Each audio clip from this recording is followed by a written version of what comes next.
Hey Clint, we got Clint Sutherland here today. Tell us about how you got into the safari. I guess it was. I don't know. I've read about it. And I've always wanted to do it, but my partner at work, he's kind of an adventure guy too. And we were sitting there one winter, and I can see him through my door at my desk, and so he leaned over, and I seen him poke his head past, and so I leaned over, and he goes, "Hey, have you ever heard of the water safari?" And I'm like, "Yeah, I've heard of it." I said, "I've always wanted to do it, but I don't know what we need to do." And he's like, "Well, let's do it." And so it started from there, and we just started finding us a boat and reading about it, and I kind of just dove in. I'm kind of a research dork, so I'll research something to death. Yeah. Yeah. Was there one of you that like called the bluff on the other? So like when I did it, my buddy, I was like, "Have you heard of the water safari?" He goes, "That sounds stupid." I go, "Well, hang on, watch this video." Yeah. And I showed him the Shut Up and Paddle video. Yeah. And he's like, "All right, you buy a boat and I'll do it." So did you have to call his bluff? Did No, he call no. your I bluff? mean, You it was sold like, "You want to do it?" I'm like, "Yeah." Well, okay. Well, then it kind of started from right then. Yeah. How before your first safari, like how far out was it? So, let's see here. So I think we talked about it like in December of 2016, and we started training then, Mm-hmm. and we were going to do the safari in 17, but something came up. I wasn't able to make the race, so we postponed it till 2018. So y'all had like a good ways of So practice. yeah, so after that, in which in hindsight, I'm kind of glad that we skipped the 17 one because we probably, well, I say that we would have finished, but I know that extra year of working on it helped to finish Yeah. for sure. The 2017 was my first one. I can't remember what the water level was, but like what was really nice is, if I remember right, I don't think there was any log jams. Because they had, in 2017, I think they had somebody that was part of like the Guadalupe River Authority or whatever the heck it's called, Mhm. was running it, and so they said it helped go get everything cleaned up. Yeah, yeah. But that was a pretty tough one. But it's always your first one is like your most memorable too. So. Oh yeah. Well, I haven't done it again, but Yeah. yeah. Maybe this year, right? Hopefully, I'm going to stay in shape, and if it works out, then I'll try it out and go for it. Cool. What adversities did y'all run into like during y'all's practices? Did y'all ever go out like with not enough stuff or? No, we were probably prepared for most of it. Our one training trip down the Trinity, we got to Fraser Dam there in Dallas, and we never realized. I always looked at the CFS and the gauges and stuff, but we got to Fraser Dam, and we looked over the edge, and there was no water on the other side, and we'd already parked the trucks on down at Trammell Crow, and so it was. I think we packed that boat about a mile and a half through the mud and muck to get to enough water to float it again. That was I guess our only bad trip of training. But like, what option do you have? You know what I mean? Yeah, nothing. You just go. It's either paddle back upstream or keep going downstream. We figured surely there's water eventually. Yeah. Man, our biggest mistake, like throughout practices and stuff, Mm-hmm. it was probably our second time out on the water ever. And we were like, well, if we're going to do 265 miles, like what's 30 miles going to be? Yeah. And we went and put out into the Red River, and we're like, we're just going to paddle to Texoma. It's only like 28 miles or something. Yeah. And we went with like, each had a 12-ounce bottle of Gatorade. Yeah. Like that's all we had. That's man. it? Dude, yeah, it was bad. I We were imagine. sunburnt. Oh yeah. And we were in a Grumman, like aluminum Grumman Yeah. with like plastic paddles. And About 100 pounds. dude, it was rough. That was probably the closest we come to dying. So, yeah, that's crazy. So like once you got through that and into your first, you ran the marathon, didn't you? Yeah, so we went ahead and ran the marathon in 2017, and then so we actually got to run the marathon twice. Yeah. And yeah, it was. Anything crazy happen with that? The marathon, no. So I did the ultimate wrong thing. I tried something new, as far as eating wise on the marathon, and I got sick about halfway through it and puking my guts up over the side of the boat. And Yeah. that didn't. So the first marathon didn't go too well. happens, man. Oh yeah. Like with my, I don't know why. I guess it's because I know it's for a place in the starting position for the safari. Mm-hmm. Dude, I'm always like completely blown out by the end of that. No, you just go where my all out. arms are like wadding up into my chest and I can't, you know what I mean, like cramping up all Yeah. over. But I mean, it's always worked out. Plus, we always know like there's food and everything at the end of it. Yeah, So yeah. it's not like we go get into the truck and drive somewhere. So Right. it's really all out. All right. So in your safari, tell us from start to finish everything that you can remember of it. I guess right off the bat we hit the end of what is that? What lake is that? The Ocarina Springs. Yeah. Or So at the end of it we hit that, and I didn't realize that the race would be just so helter skelter. Yeah, we reached the end of it, and I mean, there's people everywhere. There's boats going by you, and it's almost like if you stood still, you was gonna get run over. But I don't know. It went great. I thought it was. We kind of took our time. It was fun. To me, it was almost. I mean, it was helter skelter, but it was relaxing too at the same time because it was just beautiful on the river and hop on and start paddling. I guess my biggest.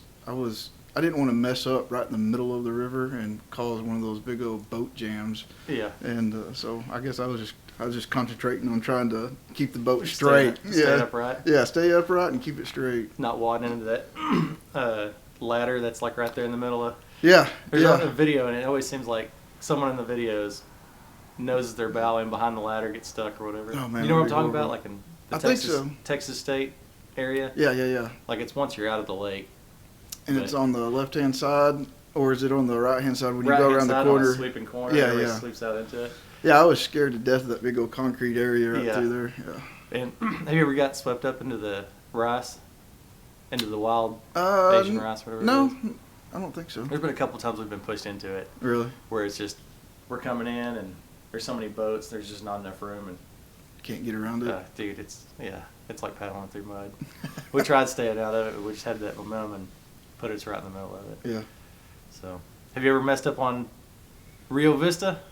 No, I've always went around it. Portage the whole thing? Yeah, portage the whole thing. Man, we've rolled the dice like 3 times. Really? It never works. My paddling partner, he always, let's just do it. Let's just do it. And y'all had the boat to do all 3 drops. Yeah. You know? I just didn't.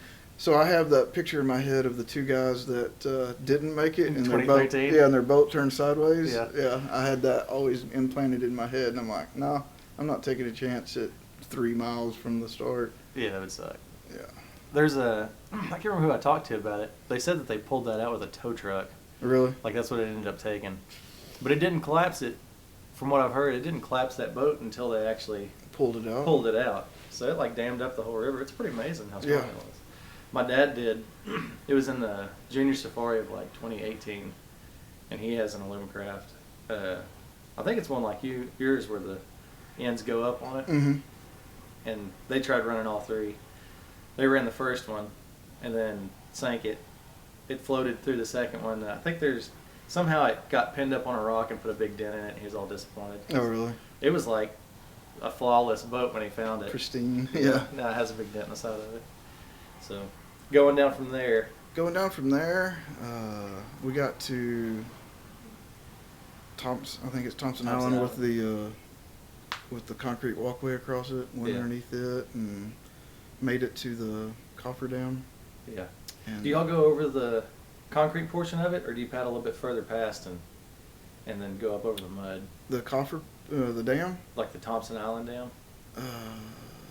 Because I don't remember which one that is. It's the one that has just the jagged concrete. Yeah, so we go past that, and then on the right where the concrete is, and we went up that way and just kind of, I was just following people and threw the boat back in the water. I remember it being real tall off the water, though. I think I jumped. You talking about the mud? No, or on the other side when we went back into the river with the boat. The concrete standing up off the water? Yeah. I think it does, yeah. We went over that, and it was in one of the safaris. I don't remember which one it was now. But there was an older gentleman. He was solo, and he was carrying his boat, and like he fell right on his ass right there. Mm. And dude, you know that hurt. It hurt me, and I'm thinking he's probably got 30 years on me, and that just would tear you up. Yeah. But You know, you used to could go around, I think. So we come in late to the game. We got all these people that's been here Yeah. 10, 15, 20 years. Right. I think you used to could follow that around and paddle all the way through, and you'd come in from the other direction. Oh, when you get to that bridge, Mm-hmm. and the water's trying to sweep you off to like another channel to the left, but you Mhm. got to take a ride under the bridge. I think I've watched videos where people are coming from that other direction. Oh, really? You know what I mean? So I've seen it where you could take what is that called, a mill race, and you could paddle up to the road, hop out, go down along the road, and then hop back in. Yeah. So we were on a practice run, and we went kind of through that. I don't know. You might be able to still, but Mm-hmm. I never learned it. No, I just followed the crowd at that point, Yeah. So, and then after that it was just kind of just went along with the river. I don't think there was nothing too exciting the rest of the time. yeah. Is your buddy like saying, okay, what the hell are we doing? Did we get into this? And Oh no, I mean he's done a couple of he used to venture race, and so he was somewhat used to just kind of putting in the work and going, Yeah. and just grind it out. But it wasn't like, did he do other things besides canoe racing? No, he's never canoe raced. Oh. This was the first. So he told me that in a couple of his venture races that they had canoe portions, which it was maybe a mile or two of paddling and back out. But other than that, he hadn't done anything. Yeah. So this was the first time that we were doing it in a canoe for this long. Yeah. That's pretty much how we got into it. I had never paddled until I went and bought that first aluminum boat, that Yeah. Grumman. So, I don't know, man. It just takes a hold of you. Oh, it does. I've paddled all my life, and so, but nothing. I didn't know that you did this. All of mine was 5 mile paddles with a Yeah. fishing pole, and 260 miles. I didn't even think that was possible to do in that length of time. When you come home from work and you're told your wife, you're like, I think I'm going to do this thing.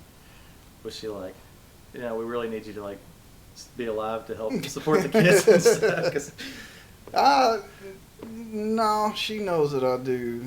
I'll come home with crazy ideas all the time. I usually don't follow through with them. This is the first one that I've Yeah. actually followed through with, but she was kind of, okay. she's probably thinking like it's going to be a fad and he's going to Yeah. buy a boat and they'll paddle a couple times and Hopefully he doesn't do it. yeah. Yeah. No, well, it's been 4 years now and still trucking on it, so Yeah. backfired on her. I'm not sure. Everybody seemed pretty gung-ho with our group, but I got a feeling they thought maybe, until we finished our first one, they thought maybe it'd be like a one and done, like we got Mhm. it. We got it, you're done, not doing Yeah. anymore. But I don't know, man. It's pretty addicting to. It for is. us. I love it. I got to the seawall and I was like, let's do it again right now. Dude, it's Let's go. all of a sudden your pain stopped hurting. Yeah. Like right you hit then. that little like washing machine area where it's deflecting off the seawall. and Yeah. It's crazy. People are cheering for you and stuff. Yeah, that was awesome. That's how I felt too. So, you ever thought about doing it with your kids? Oh, I'd love to. I try to convince my kids They're probably not. every month to, hey, you want to go paddle with me? Yeah. No. How far are you going? I don't know, 10, 20 miles? No, Yeah. I'm not. I don't want that. Is there one kid that you think you might be able to convince to do the safari one day more than the other? Right now, no. My daughter, she likes to go canoe, and we'll go camping, and so we'll go do a section of the Brazos or something like that. Yeah. But that's about it. They can't picture sitting in a boat for that long. I seen the pictures you put on Facebook of the Brazos. Yeah. It's pretty cool. We paddled the Brazos. I can't remember exactly where it was at. Somewhere down around Waco. But dude, it's like, I thought it was beautiful, man. You had these big sandy beaches and. Yeah. Yeah, it's real cool. It doesn't even look like you're in Texas, really, or I guess you're starting to get into that West Texas part. Yeah. Yeah, I like the big old tall bluffs and Yeah. clear water. It's pretty. That's kind of what we thought. We're like, man, this is for just like getting distance training runs in. It's not like you're getting to practice cottonseed and Oh, yeah. you're not getting to practice that kind of stuff. But if you're wanting like some seat time, when we were doing our 6-man last year, we're like, this is a great place because there's like nothing that's going to tear your boat up. Yeah. You know what I mean? When you run up on something, it's just sand. Right. So. Now, on the upper part, you did it from down by Waco? Yeah, we were somewhere around Waco. It was like a halfway point Okay. because we had 3 people up here in North Texas and we had 3 people down there, and we're like, well, that's the Oh, closest okay. thing we could meet. You know. So if you start at PK and go down Possum Kingdom and go down, it's a lot. There's no sand. It's a lot more rocky. Okay, I got you. And you can. It's not bad, but you'll scrape up. You can scrape up the bottom of your boat. Got some places to beat you up. Yeah. Seriously, after we paddled it, my buddy was like, "Dang, dude, I want to see if we can find some land off of this right here." Yeah, right. Like that nice, yeah. So, have y'all successfully pulled off cottonseed? Like every time you went through it, or at least through the safari? So we only did it. So we didn't practice too much on San Marcos. We went down and did the marathon. We do parts of the Guadalupe, but so my theory on the canoeing is I think my canoe is 4-wheel drive, and so I just point it in the direction and go. Just plow through it. Yeah, and our canoe looks like it too, so it looks a little rough. But yeah, we ran through cottonseed and made it, and just bounced off the rocks as we went through. Didn't get swept up on the concrete old piece of dam on the side. No, we're batting a 500 right now. We're like 50-50. Really? Like half the times we'll either end up on that. We almost overshot it. I went a 3-man in like 2019. Is that the last time they actually ran it? 2019? Yeah.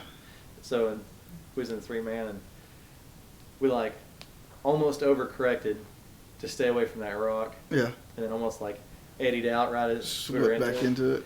But we straightened it out. But last year, it was a disaster. We went up on that concrete wall and dumped, and it was a mess. But that's all part of it, I guess. Oh, yeah. You know? You can't. I don't think you can run them perfect all the time. Yeah. For sure. Yeah. Maybe if you, I bet you some of the people that live down there, now that they've You done think it they can hit it 1,000 every times, time? I'm sure they can just blow right through it. Yeah, probably so. But I know, I don't know, it seems like maybe if the water's more channelized, it's easier to stay where you want to go. If the water's like going over that concrete piece, Yeah. it seems like maybe it's harder to like stay away from it because it's going to pull you to it. Well, talking with like Erin, we had some text or emails back and forth, and that's what she was saying on some of the lower water years. You know, it's actually, or it can be more faster if the water gets down and channelizes, and you actually got a spot to run instead of a big wide open area to go. Plus, it's easier to see where the water's where moving. where the rocks are, and see where the water's moving and get in it. Yep. So, how long did it take you to get? Typically, our goal is like we want like Palmetto. Mm-hmm. We want to get to Palmetto in the daylight. Mm-hmm. You know, and past that if we can. But like, I know an Alumacraft is also, it's more of like the tortoise and the hare thing. Or Yeah. And so we didn't even have a Alumacraft. We went with a what do we have? It's a Washita canoe. So it weighed, if I remember right, it weighed like 82 pounds, rigged out. Yeah. And so it was a tank. Did y'all put sliding seats in it, or was it just y'all just had the original? No, we took the seats out and put the buckets or the tractor seats in it. Oh, I got you. And we tried to outfit it the best we knew how to, but no, we didn't put sliding seats in it. And any pumps or anything? yeah, we had an electric pump. Electric pump. We rigged it up just like you'd get from like TG canoes or when you watch that video. Yeah. That's kind of when we first started. We kind of copied that video. Yeah. You know, but did you have any like foot pumps too, or just the electric pump? Just electric pumps. Yeah, just electric pump, and then we made a skirt for it, and we were ready to go. Did you like Velcro or button the? Velcro. Velcro. Yeah. It seems like an easy way to go, especially if you're making it yourself. And that's what we thought. It kind of starts wearing out after a little while, but the Velcro does. Yeah. We're getting beat up and like dragging on stuff. Yep. Yeah. And it gets dirt in it, and it doesn't Velcro as tight anymore. Yeah. You know, like, I don't know, you have problems with buttons too. I've had several buttons, like, especially on like carbon boats, if you're repairing them and a little bit of resin runs down on them, and the resin gets around it and the buttons don't fit over each other, or, you know, or if you rip a button out, you either have to like, need to patch that hole up so you can put the button in the same spot, or just add another button, then you have like a spare button on your, you know, I don't know. The safaris are tough on things, so. Oh, yeah. You know what I mean? Yeah, they said be prepared for anything, and they're right. What's the craziest thing that happened while you was on the safari? Like as far as something breaking or something? Breaking? Did you hit any gators? Like. So I broke my seat, or we getting in and out of the boat so much. I went to go back in the boat and I fell in the boat onto my seat, and it bent the pipe, and it pulled one side out of the bracket that the pipe was sitting on. And so we found a big rock and shoved it up underneath the seat. And I think I stood back in top of the seat and bounced on the other end of it and got the pipe straightened back out. Yeah. And then I guess my partner broke two paddles. And so his paddle, and then he broke the spare. So when he broke the spare, we had to take your footrest out, and it slid inside the pipe. So we slid both ends of the paddle onto the aluminum foot brace, and then duct taped it up. So you had like this 5 foot long paddle that weighed 5 pounds. Yeah. And he finished with using it. How far in did you break it? I would say somewhere around Victoria. So you still had like 60 miles to go. Yeah. Dang it. Yeah. Well, you gotta do what you gotta do, man. Oh yeah. Yeah. Victoria's, I don't know, man. Like once I hit Victoria, I always feel like that's the home stretch. it is the home stretch to me. Yeah. Yeah. Especially the 2019 season. We've gotten better and better about blowing through checkpoints. Like when y'all went, I know you've went through 1 year. Mm-hmm. Did y'all blow through checkpoints? Or were you bad about getting there and so hang out like for a the couple? first day we was blowing through them because I was so worried about checkpoints, Yeah. making times. So we pull in, get our water, get our food, talk to our TC for just a second, and then hop back in the boat and take off. And then as the days progressed, we kind of wanted to get out and stretch the legs and relax. We tried not to do, if it wasn't a planned sleep spot, we tried not to hang out too much, but 30 minutes comes fast though. oh yeah, going back Yeah. looking at the GPS record of the trip, we relaxed way too much. Yeah. We probably wasted 3 hours, 4 hours of just stopping at checkpoints. You don't realize it when you're there No, either, man. no. Or it's like you tell your team captains like, "Wake me up in 10 minutes." I know that you're just lying to yourself because you're in so much pain. But we would, especially like our first year, we really cut out like sleeping. If it is, it's like in the boat. Mm-hmm.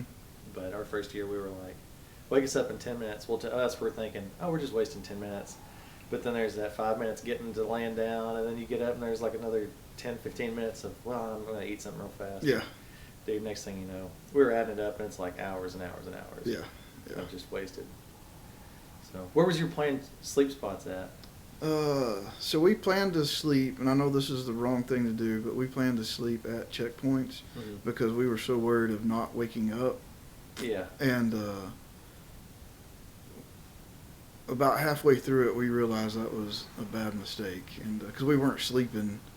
So the first night, so we might get to Palmetto like at 10, 11 o'clock that night. And as we're coming in, there's 2 boats that are wrapped around rocks before the bridge. And so we pulled over early, I think, and had to walk our boats down to the bridge. But so we take off from there. Our plan was to paddle till like 3 or 4 o'clock. I think we was going to, what's the next bridge down? From Palmetto? Yeah, or is the checkpoint down? It's Gonzales after Palmetto, right? Yeah. Yeah. And so our plan was to make it to Gonzales and sleep there. Well, about 2 o'clock in the morning, I think, I was just falling asleep paddling. I would just lean over the edge of the paddle, and Yeah. he'd shake the boat, and I would wake back up and paddle a little bit longer. And so we couldn't find a place to pull over and sleep. So finally we just pulled the boat up to the edge of the bank, tied it off, and fell asleep in the seats. And that was our first mistake of our first big mistake, because neither one of us slept. Mhm. And when we woke up, we were just as worn out and tired then as we went to sleep in. And so then we paddled on down. From there, we still slept at checkpoints, and but I don't think we didn't sleep that much. Yeah. Did y'all sleep at every checkpoint? No. Oh, okay. No, I think we tried to sleep. Our goal was to paddle for about 20 hours a day, and then sleep for about 3-4 hours. Yeah. Or 3 hours is what our plan was. Yeah. And we did that, but we also slept more we'd pull over in the middle of the day and take a 30-minute nap, and that's where it killed us. Is we just added so much time to us. We'd pull over and sleep, and hop back in the boat, paddle some more, and pull over and sleep, and it just got so monotonous. Yeah. It, Especially, you're like, oh, my tailbone. And yeah, just everything was hurting. And yeah. The first place, like I said, our later years, we got better about blowing through checkpoints and, hey, just lay down and I'll keep the boat straight and get like 4 or 5 minutes or whatever. And then, but our first place we ever slept was at the gravel bar at, is it 183, Gonzales 183, whatever it is, that checkpoint at Gonzales. We always crashed out there. And there was one year we'd stopped and we was getting supplies and stuff. I don't even remember this girl's name, but she was in the race with us, you know. And she pulls up, and our team captains are kind of sitting there with their feet in the water, and she goes, "Do you mind if I just like lay down here right behind you?" It's like, "Sure, go ahead." And then she gets into this like maniacal laugh. It just turns into a cry. Oh no! She's like, "What are we doing? This is effing crazy. This is effing crazy, man.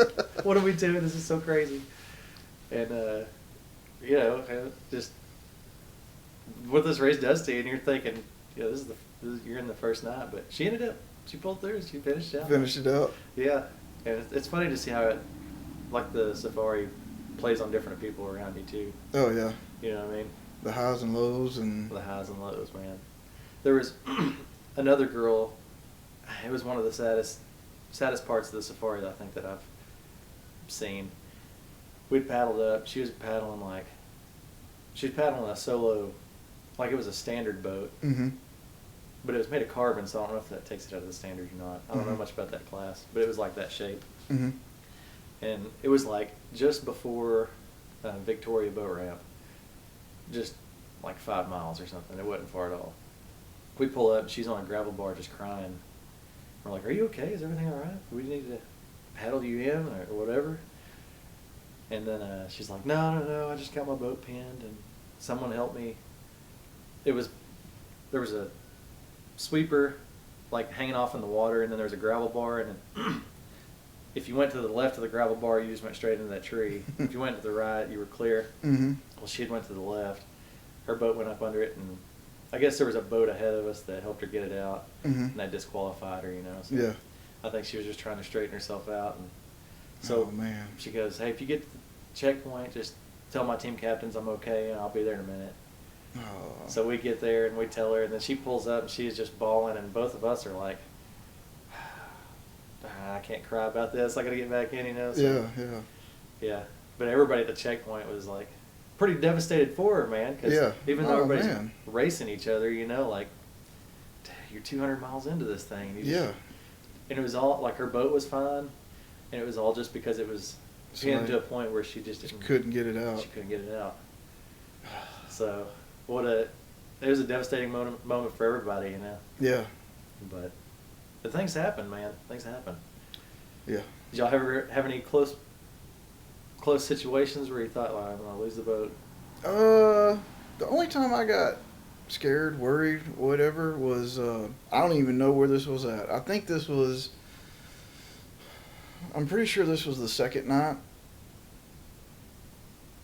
Is it? Yeah, I think it was the second night. And we kept, as we was going down the river, people kept telling us about this spot that was eating boats. And we've already lost 5 boats. We've lost 4 boats. 3 people had to be rescued. This, that, and the other. And I was sitting there going, "Holy smokes, man! I don't remember this part on the river. How bad is this?" And so I think the last checkpoint that we got to before it, I think the official there said, "Hey, you know, y'all need to be careful when y'all get to this area." So I'm already psyched out. I'm tired. I'm psyched out, thinking that we're going to lose the boat in this thing or whatever. And we were going to be reaching there in the dark. It was going to be like midnight, 11 o'clock midnight when we was going to get there. Yeah. And sure enough, you're on the river, and I could hear it. I'm like, "Holy smoke, sounds like Niagara Falls down there." And anyways, it ended up not being that bad, but it channelized the water, and it was going around these big, huge boulders. And so we got off to one side of it, and was able to walk the boat down these, I think it was like granite boulders or something. And Was it the first night or second night? Because it might have been. it's not the first night because that was Palmetto, that stretch through there. It had to have been the second night. So it wasn't Son of Autine? No, that thing ate my lunch in a practice run one time. But Yeah, no. that thing stole the half a paddle from Trav with us. Yeah, yeah. But that was the only time. We made it through it, and we just walked the boat down through, and the water was moving so fast, and I'm so short I can't walk. I'd get out in the middle of it and sweep my legs out from underneath me. So Yeah. I think we took the boat. My partner held on to one end, and we kind of let the boat swing around, and he'd get over to the other boulder, and then I would hold on to the boat and let it swing around, and we just kind of did this Yeah. domino all the way down that little, I don't know, probably 50-yard section of it.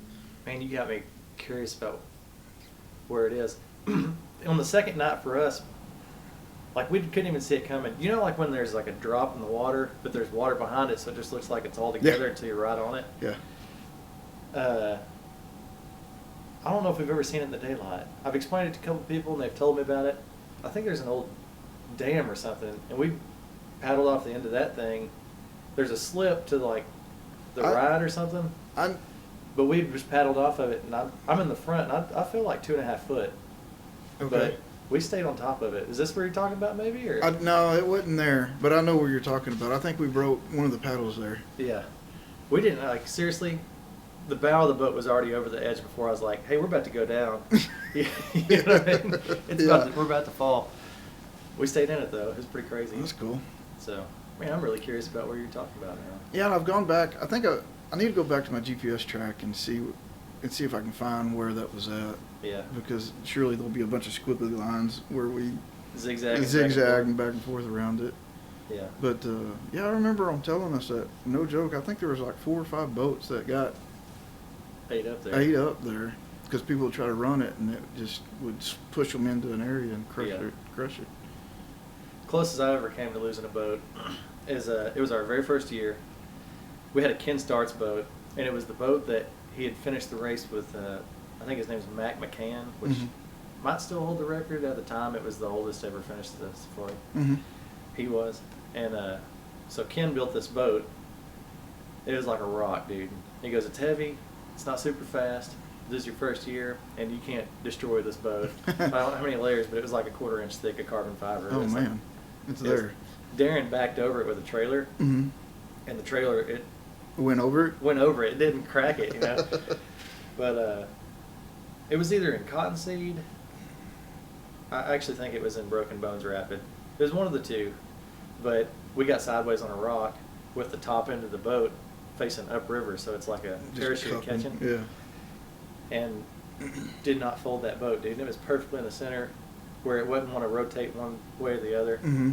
We finally it held together for probably a minute and a half or two while we're trying to figure out how to get it off this thing. That's crazy.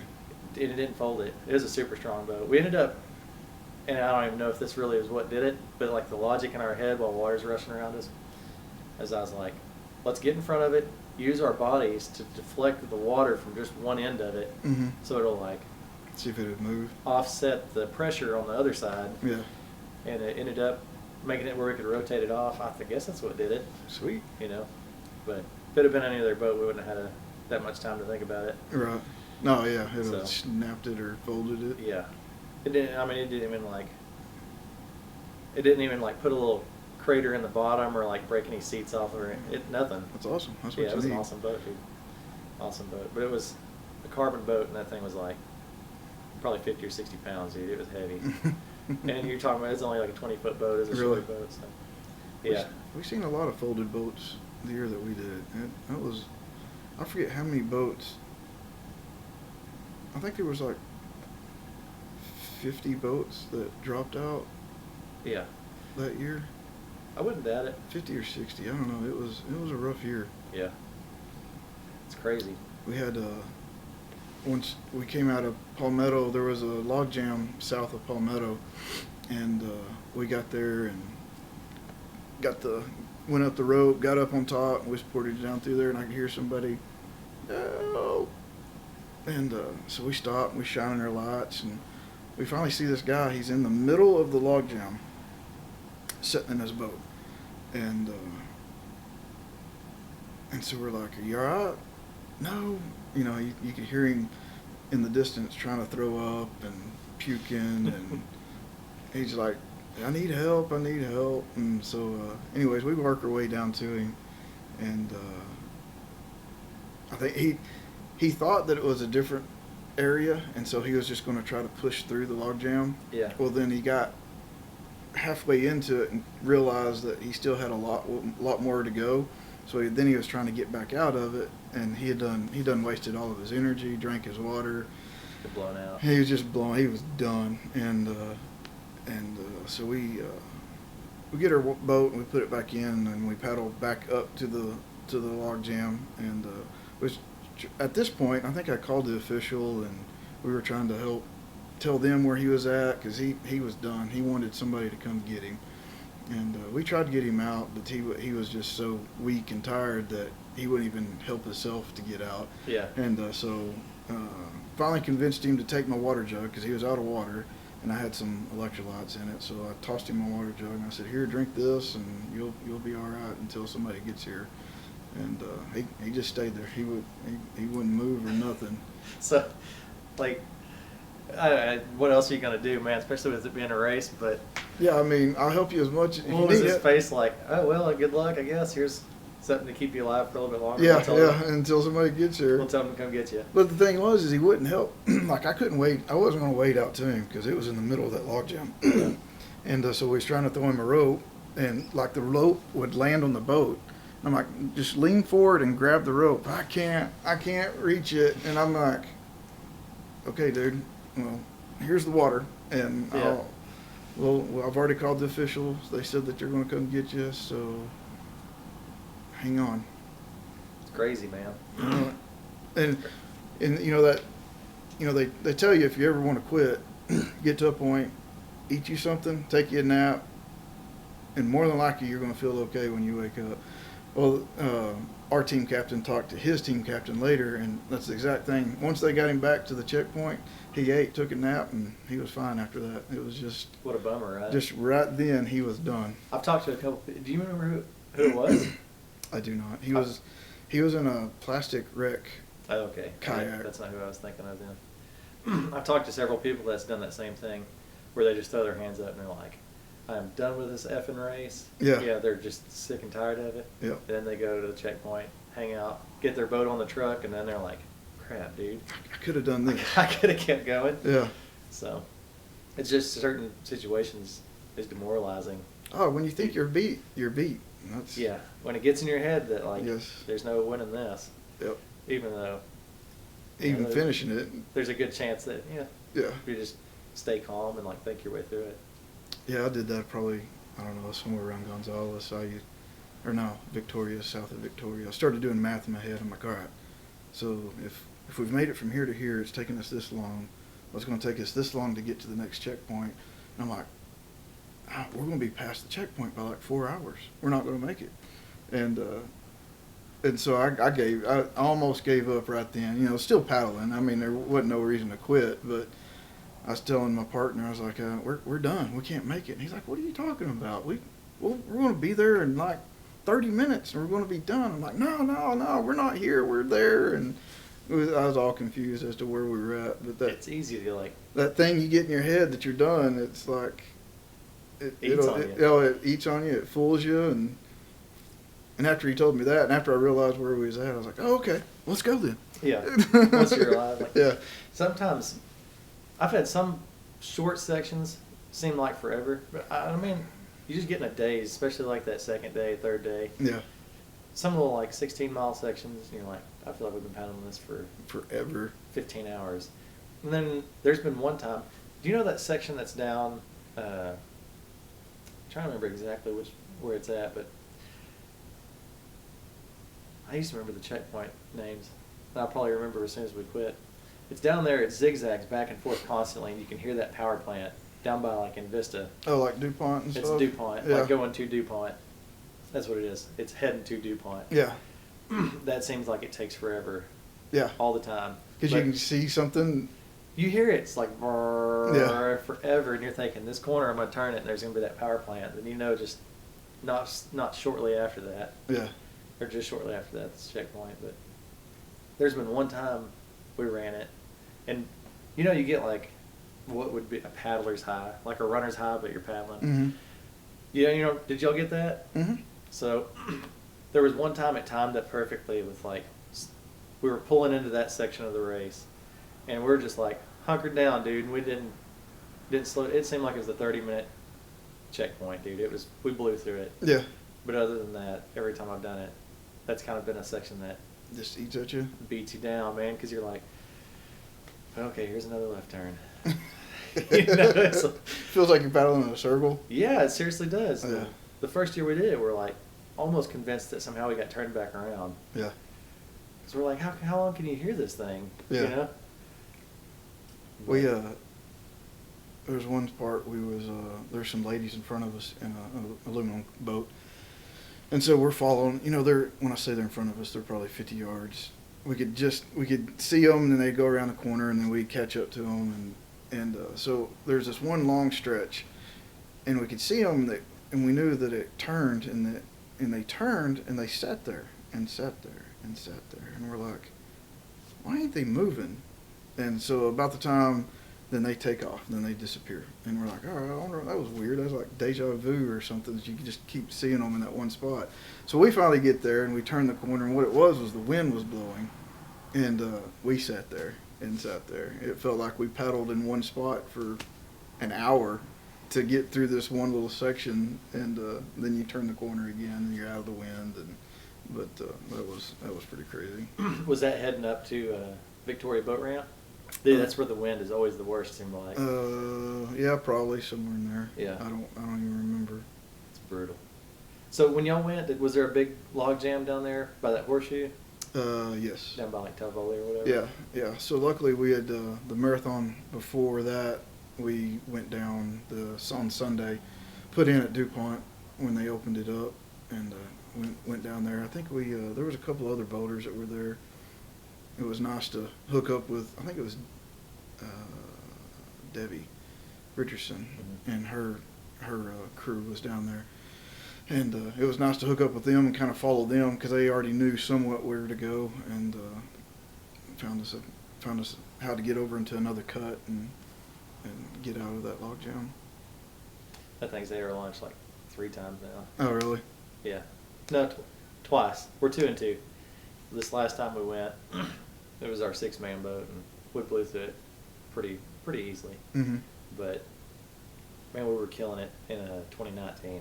We're pretty happy with what we were pulling off. Mm-hmm. And we got into it, and we're like trying to portage into one of the cuts. I'm not gonna lie, man. That's one of the part of the rivers that I don't know very well. Mm-hmm. Like this year, we'd planned on it last year, and I don't know what happened, but this year I'm gonna, if anything else, I'm gonna know that part of the river. Mm-hmm. But in 2019, we had pulled out of the water, and I was still kind of like balancing on logs, Mm-hmm. and I'm like holding the boat. They're holding the boat on land, and they're kind of shaking it around. And I'd fall off and fall into like the log jam. Yeah. And I did that about 3 times, and finally we set the boat down. We're trying to like gather ourselves, and my partner, he picks the front of the boat up and he's like, "Let's go. We need to go back this way." And he needed to back the boat up a little bit to get around a tree, and he pulled the boat back, and it cocked the rudder sideways and just broke it off. Oh, Just no. sheared it completely off. I'm like, that was devastating. Yeah. Then we're like, "Oh, we can fix it and drill a hole with a pocket knife and try putting it back on there." Yeah. We threw it in the boat, the broken rudder, and when we got to land, like, could not find the rudder. So now we're paddling this like 26-foot long boat. Yeah. Without a rudder. There's 3 of us. We're not like great at it. It's just going back and forth. It was a mess, dude. Oh, man. It cost us hours and hours and hours. That stinks. So we'd get to a part, and I might be mixing a bunch of the years together. Yeah. There was one time where we went, and our GPS, we had a legit GPS with a screen on it. Mm-hmm. It was off by like 50 foot. Mm-hmm. And we're standing over it, and I'm like, "Dude, I swear this is the Guadalupe. This isn't a cut." But it gets real narrow there. 'Cause Yeah. losing a lot of water in the channels. Yeah. And he's like, no, dude, look, it shows we're like 50 foot off the river. This has got to be a cut. Like, the river shows a totally different spot. And finally, I was like, okay, look, the water's flowing this way. Whatever it is, it's got to be heading to the coast. Yeah. And we get in. We're like in the middle of the log jam and have to jump a bunch. And it was a mess. We got to a point where there was just a wall of trees on land. We're trying to portage through land. And then there's a cow just randomly shows up. We're like, where the hell did this cow come from? We're on an island right now. You know? How did it get out here? Right. And I always know on our team captain's face, we get in and they're just the look of disappointment. And I can't believe you screwed this one up again. So we're 2-2. Our first year there wasn't a log jam there though. So Yeah. really we're like 1 out of 3. 1 out of 3. Yeah. Ours went smooth, man. I was glad that we went, you know, and scouted it first beforehand. But yeah, no, it went. We knew exactly where to pull up. Got the boat on land and drug it across, dropped it in a cut, and took off again. That was nice. We there was some other people that we kind of got into like a 3 or 4 boat group and following each other down through there and. Nobody, I don't think, everybody was like, all right, let's hop here, and I think there's another boat that took a different way. I think we all finally ended up back at the same place again, but yeah. It went good. I wonder if that, I've never done the Alligator Lake either, but it's somewhere around there. Yeah. That seems super intimidating. Yes. Everybody says that could really screw you. Yeah, there's only like 1 point in and 1 point out at the other end. Yeah. Have you ever hit any alligators? Oh yeah, with a paddle. Yeah. Yeah, and a boat. Yeah, I've hit one. It was probably that year that we was scouting. We did from what is that? 35 to Seadrift, and we was going through that channelized cut, and I hit one on the back, and it came unglued. It scared me to death. Yeah. It was thrashing. We rode up on one like that, and that year I was like 215 pounds, I think. Yeah. And it lifted me and the boat Up out of the water. The back end of the boat stayed in because we were it was a tandem it was actually a 3-man boat we ran tandem. Yeah. But it lifted me completely out of the water. Oh my gosh. Like the power of that thing, dude. But then we had another one where we got real close. It slithered off the bank and it was long, dude. It was over 10 foot for sure. Really? But when it come off the bank, I was like, that's a gator, dude. We're like cussing. That's an effing gator. And so I'm putting the brakes on, he's putting the brakes on, and we just barely missed its tail by like, it was so close that when we still coasted by, I could have reached out and grabbed the end of its tail. Grabbed the tail. It was a big one. That's real scary. big. Yeah, we've seen tons. They always say that they're down there, and I was like, gosh, surely there's not that many. I think that practice run, I counted 30, 30 or more, and I'm like, holy moly, man, I didn't realize there was that many down here. Yeah. During the safari, we got, when we came out of the Guadalupe into the bay, we pulled over to the right there along where that grass is at, we got a snack and gathered ourselves and finished putting the spray skirt on. We was going to go across, and I'm standing in the water probably knee deep, and I was bow, and I was standing there at my seat, and one of them came around the corner of the bow of the boat, and I'm like, don't you do anything, I'll whack you over the head with this paddle and get away from me. So was that down there on the end of the original river? Yeah. Or now, I don't know if they sprayed it, but it's basically trailer's cut now. I think it's going to be like the... Yeah, so some friends did it in 19, and I kept telling them, all right, you got to go straight. You got to go straight. Yeah. It's going to look like a wall of trees, but you got to go straight. And he said he got there, and you can't make it through that anymore. Yeah, in 2019, they sprayed it, and it didn't do anything. What is that stuff called, like hyacinth? Yeah. Or something like that. They sprayed it, and it didn't kill it off. And we went. So last year we were in like an unofficial race. You know, everywhere we were allowed to get in, we just went and did it. I think we're the only boats.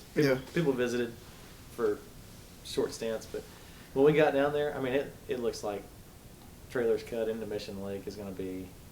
That's just going to be the race now. So That'll be the new course. yeah, it pretty much looks like it, because it seems like it's wider than that first time I went through it, and It's just where the water's flowing, Yeah, the best. Yeah. How's the bay portion now that it makes it a little bit longer?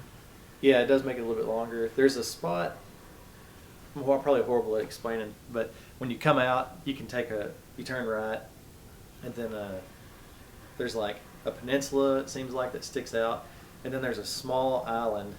Well, we always paddle like right to the inside of that small island, Mm-hmm.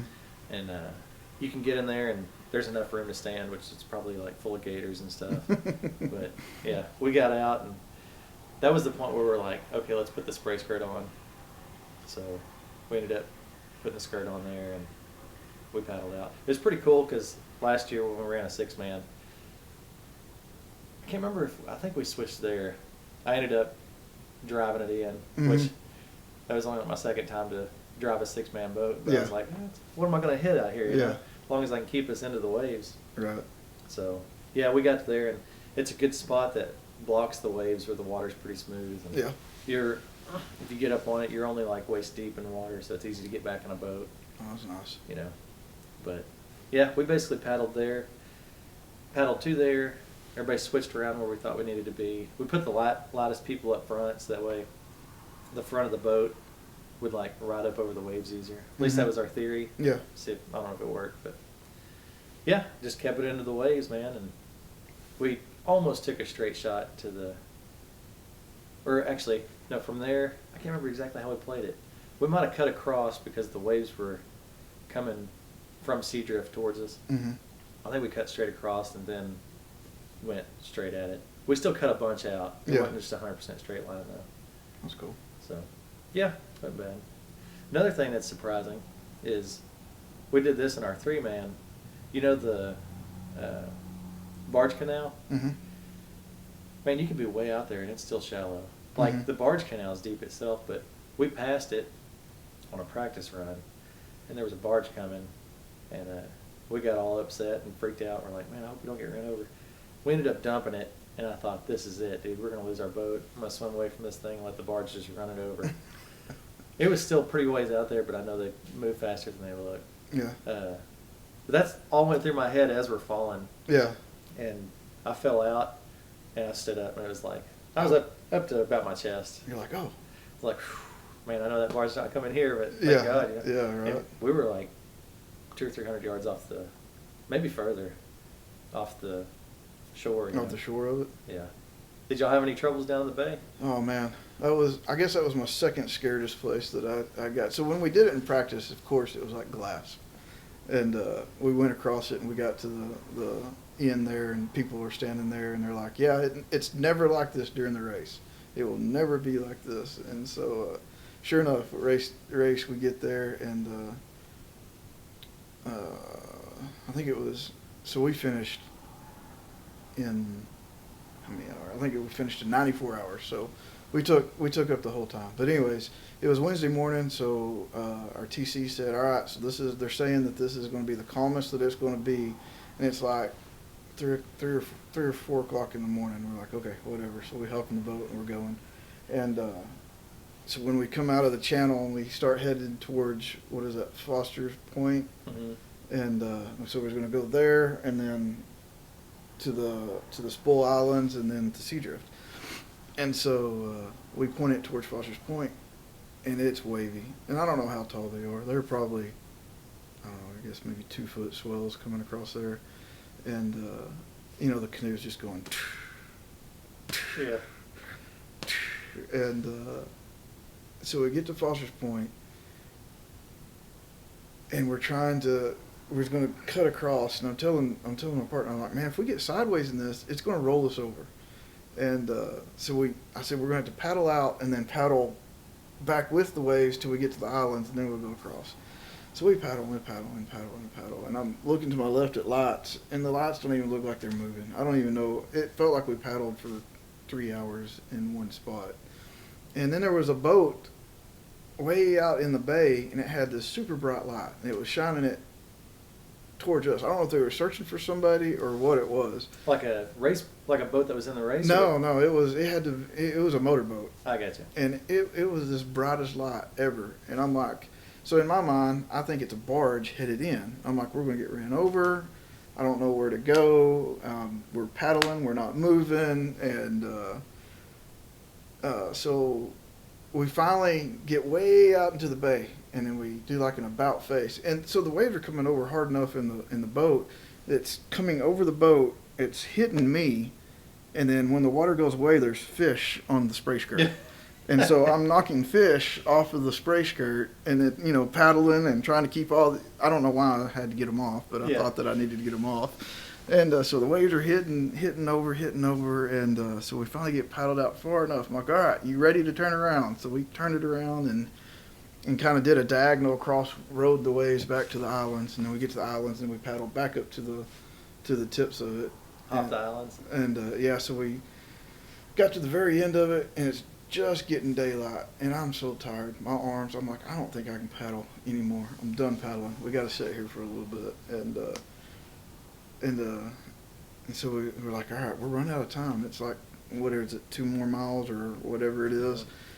Were y'all at the point before the barge canal? Yeah, we was before the barge canal, and I'm thinking, all right, we got to get across this thing. There's big waves. My arms feel like spaghetti, and I didn't see any barges at the time, but I'm like, I know as soon as we get out there's going to be a barge. It's going to like jet by us or something. And anyways, we hopped in the boat. We finally got all the way across, and I paddled on one side. I don't even think I switched, and just kept paddling. And it's like you said, we finally get to an area, and then my paddle hits the bottom. I'm like, oh, I can relax now. Yeah. And that was. And then you talk about that reverb back off of the wall, and so you get the wave here, and then and so we kind of got back out and finally made it in there. But I was done. I was wiped out. The bay like finishes you off. Man. Oh yeah, it definitely does. Yeah. We man. So y'all were able to like get back in your spray skirt and stuff, or did y'all never get out? Like so we never. No. We never just stop and rest. So we got out at the island. That was the only time we got out. We never dumped, but so we got out and back in there at the island. So when you got into the washing machine area, were y'all able to paddle all the way through, or yeah. It was a little bit tippy on our carbon boat, but we were like, we just had a thing like we're not walking our boat. In. We're not walking it in. Yeah. So we had finished, I'm trying to remember exactly, I think it was 2018. We finished like during the ceremony. Mm-hmm. People were all there eating. So we had like this huge crowd to cheer for us. We dumped it probably like 2 or 3 times trying to fight the washing machine. Yeah. And I know they're probably all like, just walk it, dude. You only got 30 foot. But we're like, no. But we just sat on top of it and straddled it. Yeah. You know, and my partner, he's yelling all goofy. Yeah. All this goofy stuff. And I don't know, it was pretty exciting. I'll imagine. I don't even know. It was just one of them like, thank God I'm done. Yeah. But we got to the end. I threw my paddle like 20 foot in the air. I was like, woo. I'm done. Team captains are down there to give us kisses and stuff. Yeah. Yeah. That was a pretty crazy finish. Someone caught a picture of that from the pier. Like, there's a paddle in the air and I'm got my really? hands up and stuff. It was a really cool picture. So that's funny. I'd like to get it like blown up or something, you know. But after it was all over, what'd y'all think? I don't know. It was like one of those. It was happy, but then it was kind of disappointing because it was like, well, what do you do now? Well, I guess let's load up the canoe and go home. And so we loaded up and got on the road and headed home. You gonna run it this year? I hope so, but I don't know. It just kind of depends on how everything works out. Yeah. I know you went through like a shoulder surgery and stuff, so yeah, you missed a year or so. But yeah, missed a year there. It's getting there. It still hurts, but I just keep working it out, stretching it, I guess. Yeah, that's good. Other than that, just keep chugging along. You got to make it by the party or by the ceremony. I know that's the goal. That was the goal the first time, but I just didn't work out. But yeah, it's worth it. We missed it our first year by just a short period of time. We were 79 hours, so I think it's just a few hours past. Yeah. And we're like, dang, man. Then that second year we got it. Yeah. Then the last few years we've actually made it to where we can like get there, get out, and take a I shower know. and clean up and stuff. Funny side note, I made that lady pretty mad. I was like, I'm sorry. I ended up tipping her. Did y'all go to the hotel that the safari pays for, where everybody can go and like clean up? No, I had rented a hotel room for my team captain, and so we had that for after the race. Yeah. So we just went there right after the race. In 2019, we went down to that hotel that the safari rented, Mm-hmm. and I just got out of the safari. We didn't like really pull over and sleep anywhere. I'd probably collectively had like an hour of sleep through the whole thing, Mm-hmm. just in the boat. And I go in there and I have my daughters and stuff, and they ran with our team captains. So I take a shower, and then it's like, y'all run in there, y'all get showers real fast. And I'm sitting on the edge of the bed, and I don't even remember, but I just fell backwards and like passed out. And the sun was up when we was in. Yeah. And I woke up to like someone beating the door down, and then Brittany comes in, our team captain. She's like, "What are you doing? You can't be just hanging, like this ain't for sleeping." And I was like, "What? Oh my god!" And I look over, and my kids are just hanging out, but they were like exhausted. I was like, "Why didn't y'all wake me up?" I don't know how long we was in there, but that lady, she was PO, dude. Really? Her face was red. I was like, "I'm so sorry." And I gave her a 20. I was like, "Yeah, I'm sorry I took up your time. Yeah. Here's a $20 bill." She's like, "It's okay, but it's just supposed to get in and out." It's like, that was my intentions. I did not. Yeah. Yeah. I did not mean to do that. There's some things you can't Yeah. help on that. Yep.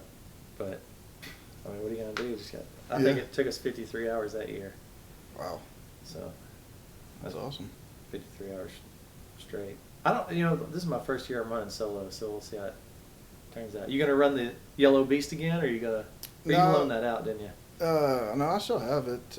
No, so Tim and them, we got them. We rigged their Limicraft, or their Voyager, I don't know, last week. So they've got their boat now.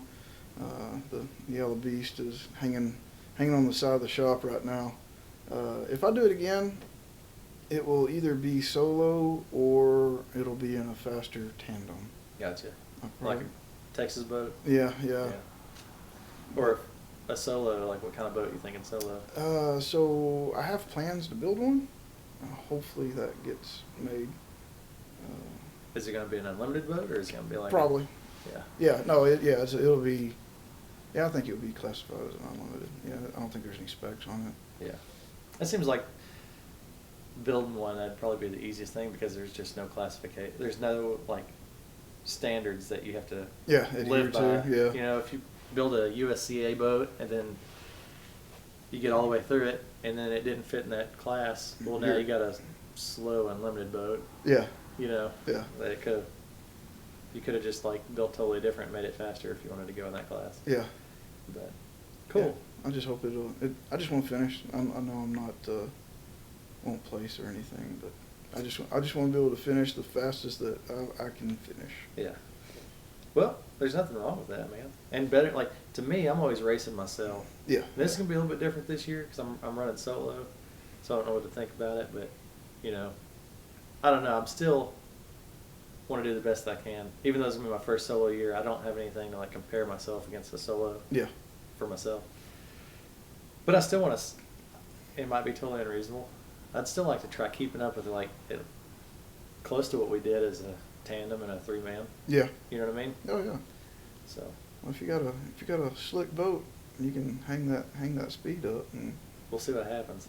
keep my, going. My worry is like blowing my core out and like getting to the second half of the race and can't balance the boat. Yeah. I'm tired. I've gotten pretty good at. I've got a Spencer Extreme Pro right now. Right. I've gotten pretty good at balancing it. So. Yeah, they say that that second night when you're tired and keeping yourself upright, you gotta have it's a fine balance in between. Yeah. Having enough balance in your boat and fast enough. Yep. I think that's. So I bought this boat from Clint, and I think maybe he moved to Atlantic, Mm-hmm. which is supposed to be. It's a little bit. They say it's a little bit slower, but more steady. Mm-hmm. Who knows? He might have took the right approach on it. Yeah. If that's what he's going to run the Safari. I don't know. I just guess I need more seat time. We plan on running the Winter 100K. Okay. So it'll get me 62 miles in it straight, and we'll see how that goes. See how that feels. Yeah. You gonna run it?